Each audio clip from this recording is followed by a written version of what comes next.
Toda quinta-feira, o Guto Graça contando um pouco mais do mundo digital pra gente aqui na Band News FM. Guto, na semana passada a gente conversava sobre o bloqueio de muitas empresas que deixaram de anunciar no Facebook, em outras plataformas digitais, outros canais digitais, justamente por causa da possibilidade de cada um fazer o que bem quiser em muitas redes. Há uma preocupação muito grande da marca, está relacionada a fake news, a notícias de ódio, enfim, essa briga que a gente acompanha muitas vezes nas redes sociais. Só que ontem o Facebook anunciou justamente o bloqueio de contas ligadas à família Bolsonaro, inclusive a um assessor do presidente ali como administrador, funcionário público, recebe dinheiro dos nossos impostos.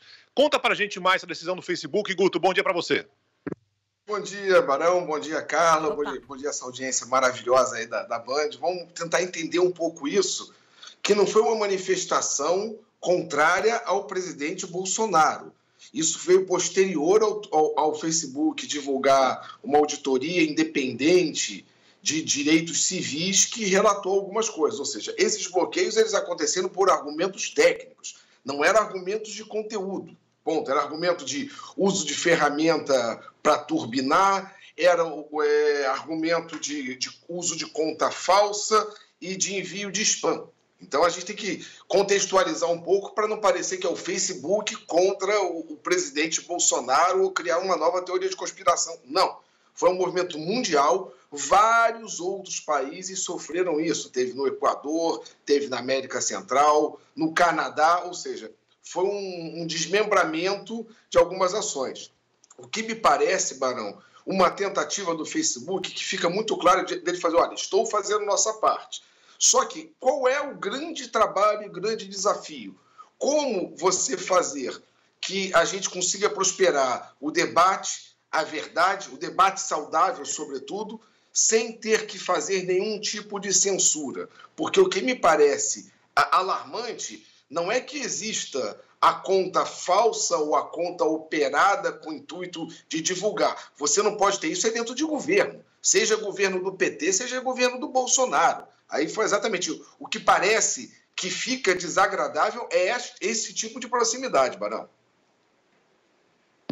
Pois é, negócio impressionante. Carla, justamente esse ponto, né, que o Guto estava falando, que é importante, ou seja, é um trabalho do próprio Facebook, né, não é um trabalho feito por nenhuma agência e, como o Guto explicou, em outros países também, né, Carla? Pois é, mas deixa eu aproveitar esse gancho. O Guto falou que não era nada relacionado especificamente ao presidente Jair Bolsonaro, mas, Guto, a gente teve uma movimentação bem intensa nos últimos dias, antes também, né? Um pouquinho antes também, mas sobretudo depois da confirmação da contaminação do presidente Jair Bolsonaro pelo coronavírus. O que a gente pode falar sobre essa movimentação? Me lembro que o Barão perguntava para a gente fora do ar, para a equipe aqui, e aí, como é que estão as coisas? Tá fla-flu, não tá? Como é que foi isso nas redes sociais? E aí, usando os seus parâmetros concretos, Guto, para avaliar o que aconteceu. Lá. Trazendo números concretos. Bolsonaro controla a pauta. Controla a pauta e eu vou te dizer, de uma forma que, um número que eu acho ilustrativo. Você, quando separa bolhas de apoio, a gente fez 4 milhões de perfis nacionais de apoio declarado ao presidente, 4 milhões de perfis abertos também de oposição declarada. O que você descobre? Que o assunto Bolsonaro com Covid foi 30% maior na bolha de oposição, ponto. Ou seja, ele controla até o que possa ser feito oposição contrária a ele. Isso aí é uma coisa que fica muito claro que, assim, que a gente está diante de independente de avaliação de governo, mas a avaliação dele como digital influencer, como grande comunicador, é fato que ele controla a pauta até da oposição. Vide agora o Covid, maior dentro da bolha de oposição do que da própria bolha de apoio, manifestando satisfação. E, Carla, é ilustrativo, quando eu estava escrevendo aqui uma coisa para falar, eu falei, cara, o Bolsonaro coloca a gente como uma letra do Djavan, que eu escrevi. Se ele diz que sim... Não, se ele diz que não, vocês acham que sim. Quando ele diz que não, vocês acham... Quando ele diz que sim, vocês acham que não. Resumindo, se ele diz que não, vocês acham que sim. Ele diz que sim, vocês acham que não. Ou seja, a gente começa a perder a noção do que é verdade e do que é fato com esse tipo de movimentação que não tem o que se comemorar. Assim, isso aqui é a questão opinativa, né? Agora, dentro da bolha de apoio, Carla, 45% manifestando vibrações positivas, desejando coisa positiva para o presidente, e 20% colocando que bom, que ele vai ser um exemplo para que as pessoas não tenham tanto medo do Covid. Ponto. É esse tipo de pensamento dentro de uma bolha. Na outra bolha, aí sim, você encontra desejo de ódio. Aí aquela mesma bolha, às vezes, que faz a vibração, que eu falo a vibração namastê, não sei o quê, está desejando a morte de alguém. E não importa que seja Bolsonaro, que você julgue ele uma figura abjeta. Agora, quando você comenta esse tipo de coisa, eu acho que você está se contaminando por algo que você é contrário, né? E 10%, Carla e Barão, colocam claramente que, olha, o Bolsonaro está fazendo isso para desovar o Covid. Ou seja, ele novamente manipula, no sentido não aqui quase que técnico que ele faz, de colocar um assunto em que toda a oposição se desloca para comentar esse determinado assunto, fazendo sub-itens que não dizem nada para o sentido republicano ou para governo, Carla. Ô Guto, então eu vou voltar para o assunto anterior para conectar as coisas. Você falou aqui sobre essa capacidade de o presidente mobilizar e dominar a pauta completamente das duas bolhas opostas. Agora, até onde essa capacidade ela vem de algo que é artificial e é algo criado, e criado nesses gabinetes que são estudados, planejados, para justamente trazer o assunto ou direcionar o assunto sempre para uma pessoa específica. A gente consegue conectar esses dois assuntos ou eu estou viajando demais? Carla, a conexão fica dentro de evidências que você vê de movimentação. Só que eu sempre comento que mais do que a ferramenta, Carla, a ferramenta não coloca voto na urna. A ferramenta, ela tem sempre alguém por trás sendo utilizado. Se você seguir isso, e me parece muito claro que você tem possibilidades disso ser auditado pela própria base, pela rede, por como se quiser, você vai descobrir quem está se beneficiando. É mais ou menos quando fala aquelas investigações que fala siga o rastro do dinheiro, siga o rastro do IP.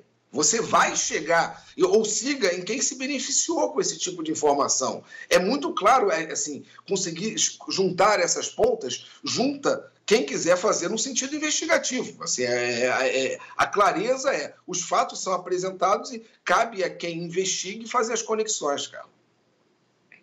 Guto, você acha que a partir de agora o Facebook vai agir dessa forma, como ele agiu ontem com representantes da família Bolsonaro? Vai ser um padrão a partir de agora? Ou vai ser algo extemporâneo agora, pontual, por causa dessa crise que a marca está passando? Olha, Barão, novamente a gente está, é o que eu falo, tem coisa que você pode fazer predição e tem coisa que você tem que compreender que a gente está sendo a história vivida. O que me parece, ontem foi uma resposta muito forte após um relatório de auditoria independente que fiscalizou, que foi a fundo, que foi ver investimentos em mídia que por grupos políticos, ou seja, o trabalho foi um trabalho, assim, como o Facebook tentando limpar a barra dele, literalmente. Agora, como vai ser isso daqui para frente? Novamente, cabe à sociedade, ao anunciante, fazer pressão. Senão, será extemporâneo. Não existe nenhum tipo de possibilidade disso ficar no vazio se houver cobrança. Se houver cobrança de anunciante, de usuário, de quem cobre transparência, Barão, é um negócio bilionário com bilhões de pessoas pelo planeta e ele não vai se arriscar, seja pelo Equador, seja pelo Canadá, seja somente pelo Brasil. Acho que é uma questão assim, de mercado global que tem que ser vista. Nessa semana, o Mark Zuckerberg, que é o dono da marca, entrou em campo, foi lá conversar com os anunciantes numa reunião e aparentemente não deu certo, não. O movimento continua muito grande, as marcas não estão apoiando. A gente fala muito do Facebook, né, Guto, mas tem Instagram, tem Twitter, ou seja, são várias plataformas que estão agora sem esses anunciantes principais ok, tem outras formas de arrecadação, mas convenhamos que é um baque e por isso as respostas, né? O Mark Zuckerberg tentou ali apagar o fogo, né? Essa ação de ontem do Facebook, enfim, é uma tentativa de tentar mesmo limpar a barra, né? Nossa, gente, eu tenho entrado tão pouco no Face, sabia? Porque se perde a graça um pouco, Carla. Assim, o envelhecimento da ferramenta, que a gente falou, o ciclo de vida do Facebook, o que ele conseguiu com maestria, que foi juntar tudo, juntar o blog, juntar o Instagram, ou seja, essa maestria que foi preponderante para o sucesso, talvez agora comece a fatigar um pouco, porque a Carla é a pessoa que gosta de postar a foto do bolo que faz, o Barão, o trecho de música, ou seja, você começa a procurar uma rede que seja mais adequada àquela sua parte ou profissional ou pessoal, ou seja, o Facebook, que era digamos assim, o grande coringa, começa a se perder o interesse um pouco nesse sentido, dentro desse envelhecimento que vai, assim, digamos assim, a grande plataforma vai ficando pesada, Carla. É um pouco isso.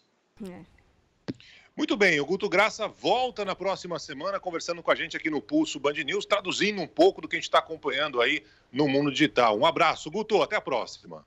Abraço, gente. Tchau, tchau. Beijo pra zebrinha também, pra caneca dele.